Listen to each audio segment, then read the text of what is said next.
Hololive ReGloss has proven themselves worthy of being an incredibly talented generation that lived up to expectations, and even more so in the anticipated way of a 7th generation, which they actually are not, but however they fulfilled that need for new members in the Japanese branch. With the combined efforts of 5 talented individuals, they become a unique addition to Hololive Productions, and rightfully so, and I think it's time I give them their flowers as they grind their way to the top. This is the legacy of Hololive ReGloss. Hi, I'm your degenerate VTuber Yui Tachibana who wants to be your sunshine. Now, as someone who has been following Hololive for over 2 years, I've grown fond of the English and Indonesian branches myself. However, we wouldn't be here without the talent in the OG Japanese branch. By the time I became a Hololive fan, we were about 6 generations in for the Japanese branch, and we were more than satisfied with what we had gotten up to this point. It only made sense now because Hololive has been so successful that they would release a 7th generation sooner rather than later, right?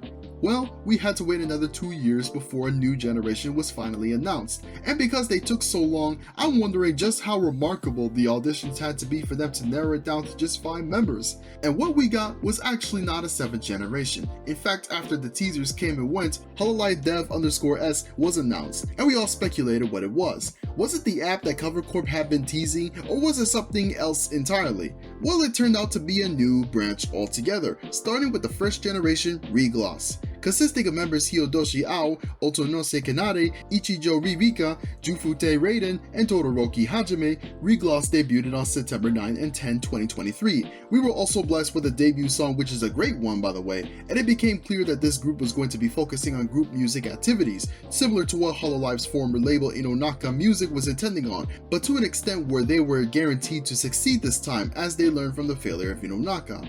To sum up the members in a nutshell, Ao is a professional looking manga artist who is said to be just kind of a cool person to be around, but deep down she is a hardcore otaku. Kanade is an inspiring musician whose life tends to have its ups and downs, and has a childish personality coupled with her passion of the things she loves, and also can be bribed with good food. Ririka is an enterprising entrepreneur who is the owner of her own company that has been seeing success lately, coupled with excellent people skills but also quite the slacker at home. Hajime is a restless so-called badass that tends to be a disaster class Jin of all trades at the same time, with a significant love for physical activity. And last but not least, who I consider my bias in Hololive ReGloss, Raiden, who went all out on day 1. First of all, I found it funny the first couple of streams saw Raiden wear a mask most of the time, which was ironic considering we all knew what she looked like without it. And on top of that, she is a downright alcoholic. She is just a wacky personality to watch and I love her for it. Toss Shiori and Hachima into the mix too, and you got a stream that makes the amazing digital circus look like child's play. No wonder she's the most subbed out of all the ReGloss girls. Also, Raiden is a lover for the arts and culture. She loves to visit museums and has come to love public speaking, inspiring her to write her own skits. I personally love Raiden the most because of how passionate I am about art too. While I am a VTuber myself, my dream is to write my own screenplays, and I hope I get to do that someday. Anyway, there's just something about weirdos that I love. Between Raiden and Shiori, Hololive has been cooking with these types of girls lately.